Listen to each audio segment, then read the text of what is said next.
Okay, this is A Minute with Mud, episode 14.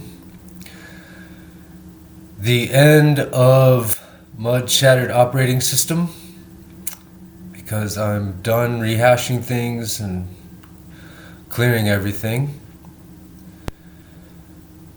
And so, hoping tomorrow I can start my No Butts Left Behind campaign. And just keep on going. I'm surprised I made it this far. And it's been quite a day. Kind of a little bit emotional. A friend of mine sent me a song from Wookiefoot. I can't remember the name of it, but it's you have to lose your mind. To find your heart, you have to lose your mind. And ever since waking up from the coma,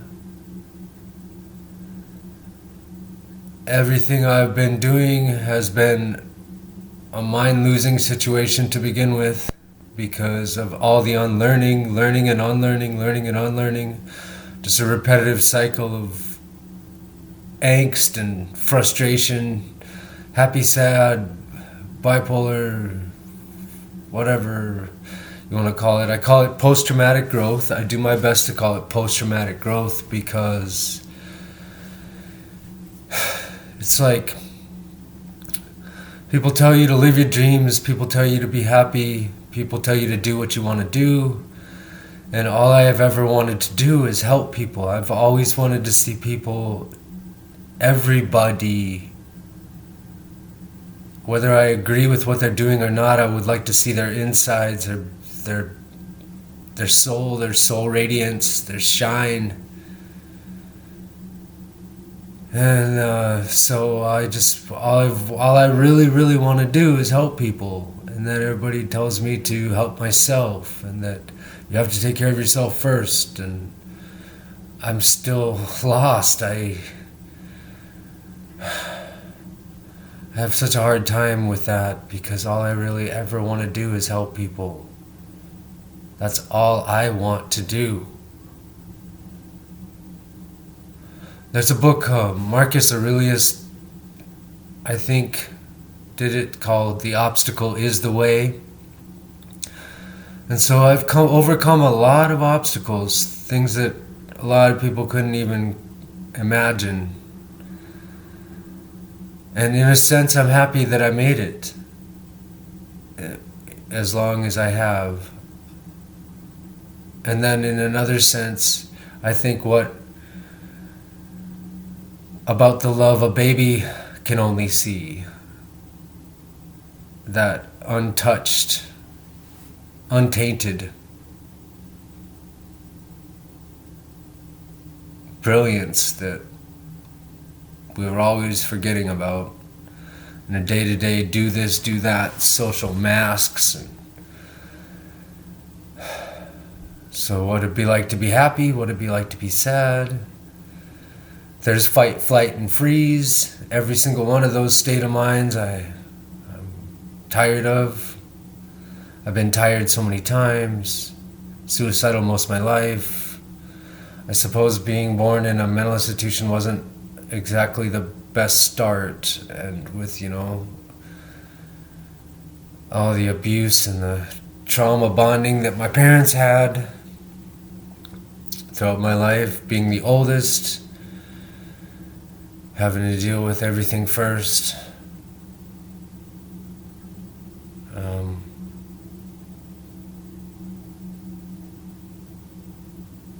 It's difficult to express the deep love I have and the emotions, because it's like I have too much love. It's like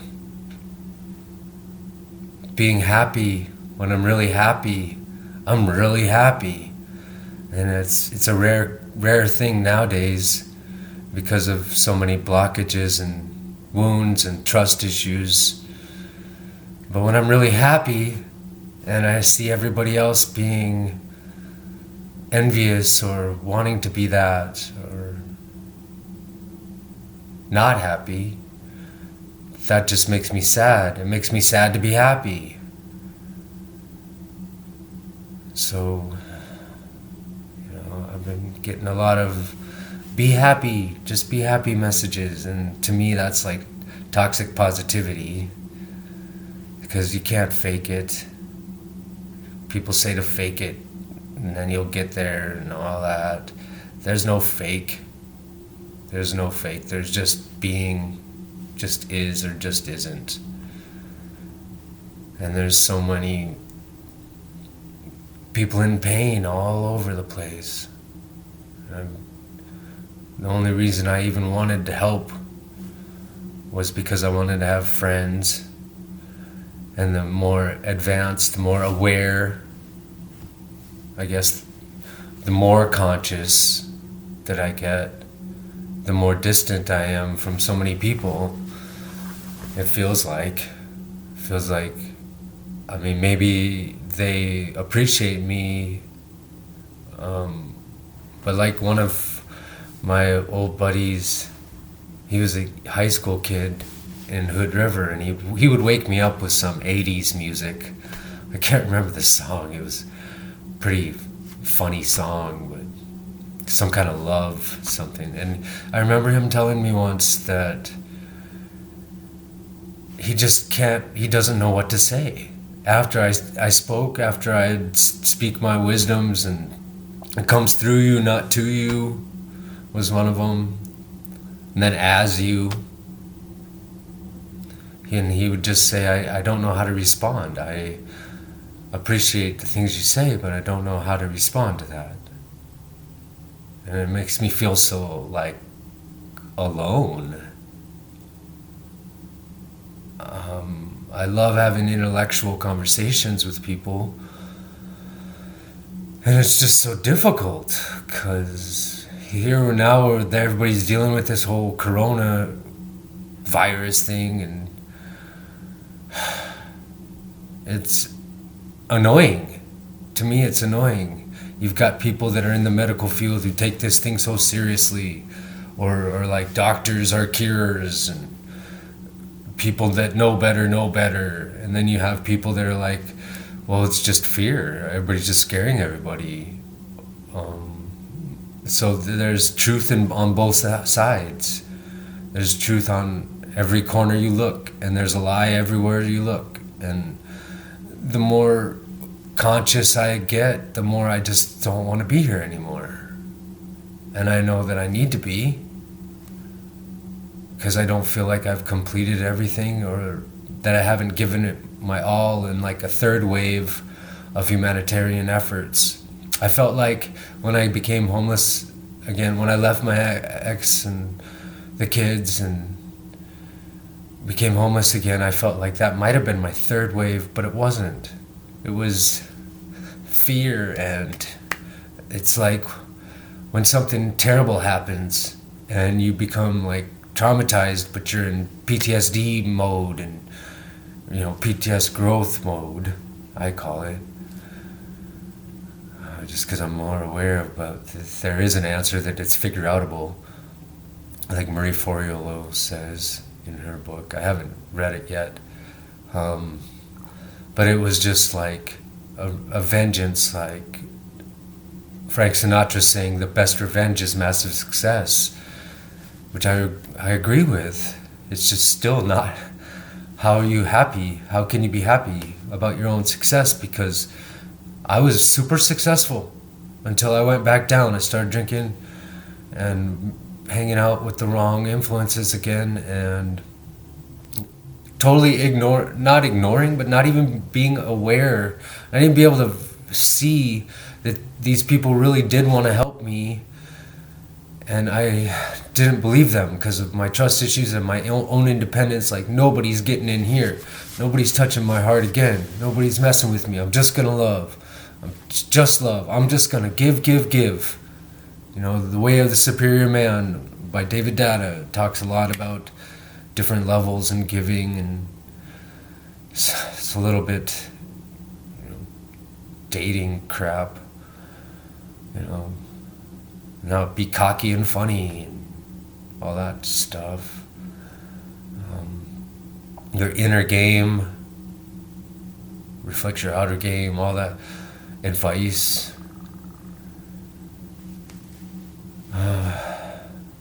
But it's about giving. The superior man is the one who can give, the one who gives the most, because they have it to give, right? I mean, if it's logical, makes sense. The givers of the world are the ones that have it to give. And my mistake was giving too much, giving more than I had for myself, like giving the shirt off of your back kind of thing. A lot of people had said my old man was that way. And I get it. I feel like he's more of in the stuck religion, old paradigms of the more you suffer, the more you care. And I'll get to heaven if I just die inside every day kind of stuff. And I spoke to a 67-year-old man a few weeks ago downstairs when he was obviously having a little bit of a breakdown, but he had just done surgery, and I helped him upstairs, and he told me, man, I hate this life. But he was otherwise a very happy person, and he was the first person to ever confirm to me or hear from another person saying that heaven and hell is here. I mean, I've read it, I've heard it, and learned it, but in face-to-face conversation, heaven and hell is right here. It's our own imaginary makeup of contrast, up and down, left and right, and everywhere in between. So, where do you go?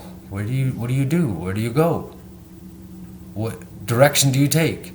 I mean, everyone has their gifts, everyone has their passions, and I felt the best and most astonished, like, you know, if we did everything we were capable, we would literally astonish ourselves. You know, Thomas Edison, you know, all these quotes and more quotes.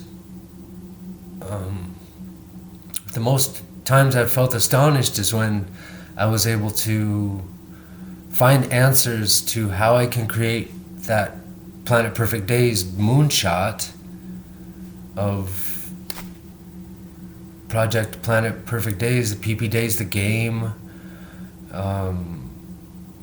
bouncing it off of thousands of people. And then for years I kind of was like, well, I came up with a close enough answer, I don't need to do it. Well, I feel like I really have to do it this time. And in order to do that, I'm going to have to overcome the obstacles and almost like be an example. So I feel like tomorrow I'm going to go and I'm going to start picking up cigarette butts, and I'm going to start my campaign for TerraCycle. And, you know, like American Spirits has a cigarette pouch recycling thing, and, you know, it's not for me to make money off of it. I mean, I feel like the angels and the spirits, they got my back already. I'm living in housing. So what if I only have a couple $100s a month that pays for my phone, my rent, and minimal things?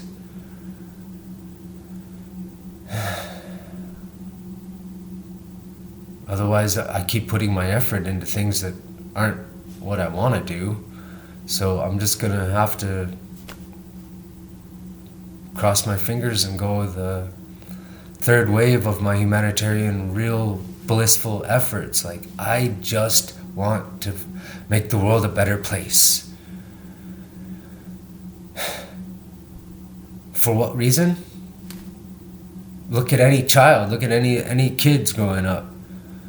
I know parents might seem a little bit different on that one when they're taking care of kids, because yeah, it is a lot of work, it's a lot of effort, but does it really need to be? I mean, if we were able to work on more positive discipline and actually nonviolent communication, listen to the kid like the kid's got an actual point of view, instead of acting like, oh, well, that kid's only 4. I remember that the cop, when he was talking to me after they arrested me, was like, he's only 4. Well, that 4-year-old tried to kill himself. and everybody Power ignored it, off. saying that it was just because of the video games. You don't hang yourself because of video games. You don't try to hang yourself when you're 4. All these young children trying to kill themselves, and people turning blind eyes to that. I mean, honestly, the hardest things to look at are the things we need to be looking at, things we need to be talking about, in my opinion. And we've all got opinions. Opinions are like assholes. Everybody's got one, yeah? Well, I am blessed to say that I have been loved. I know what it feels like to be loved. To both love myself, which is the hardest but best thing ever to do, and to be loved by others, really loved. Even if these people that did love me weren't always loving themselves. Because I've discredited that a lot when I could see that they don't love themselves, but they love me. How can that be? It doesn't make any sense. And so I'll just finish this one with the Ho'oponopono prayer of, I'm sorry, I'm sorry, I'm sorry. Please forgive me, please forgive me, please forgive me. I love you, I love you, I love you.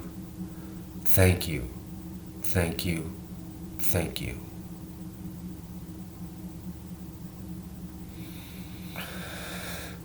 And tomorrow,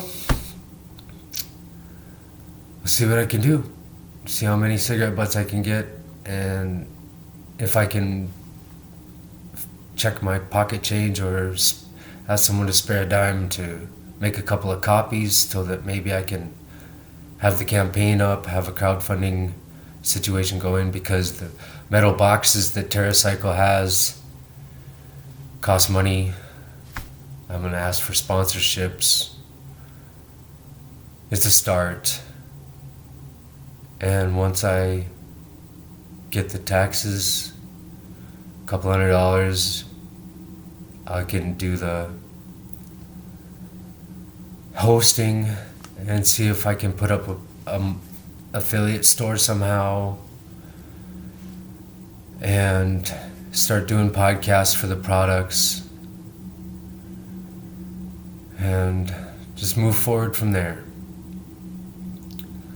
Because it's true that I have to lose my mind to find my heart. And with a heart so broken so many times, it's easy to cry about it.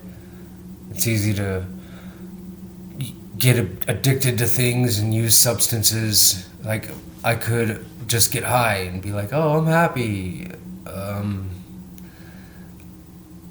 I want authenticity. I want real. And so many things that we've got going on in our culture and our language and our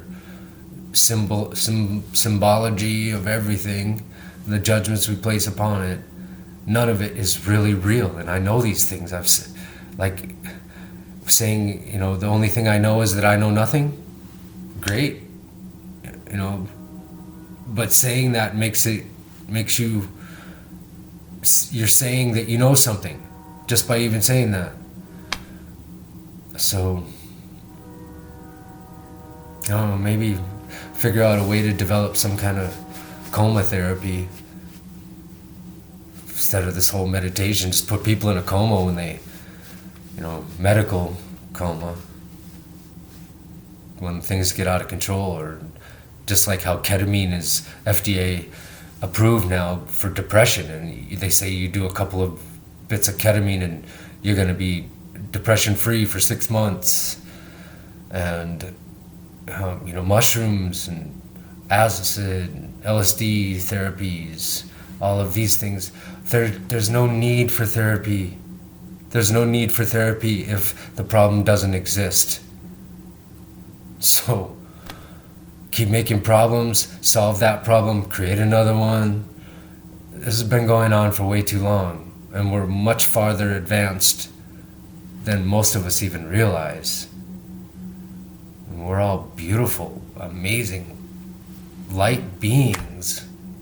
10% of our bodies are, and every single bacteria and little tiniest amoeba, diatoms, all these things that are just these one little cells are fascinating. They have a life of their own. So good luck with living the same organization you're living, with the vote for somebody to take care of me, to complain about the person you voted for or didn't vote for. All of that shit is shit. Until us becomes us once again, we're going to have battles, we're going to have conflict the whole time. Unnecessary conflict. Totally unnecessary. You got survive. Well, we learned how to survive. Most of us are using way more than we need to. Survive and then thrive. Well, thriving by overusing, man, last night, all these drunk people, smell of booze everywhere, wearing their green happy bullshit, and remembering how I used to be there, ignoring how I can truly be happy, but for now, this temporary fix is just depleting your light. It's killing us. So I don't know. Wish I had the words to say, but I've got the actions, and I've done a lot of actions already. I made it 15 days. So we'll see how tomorrow goes. And for anyone who's struggling and hurting, I say hello, maybe. I can't help you, obviously. But I love you anyway. I love you anyway. Peace, love, blessings. Take care of yourselves. Take care of others. Kisses to the moon.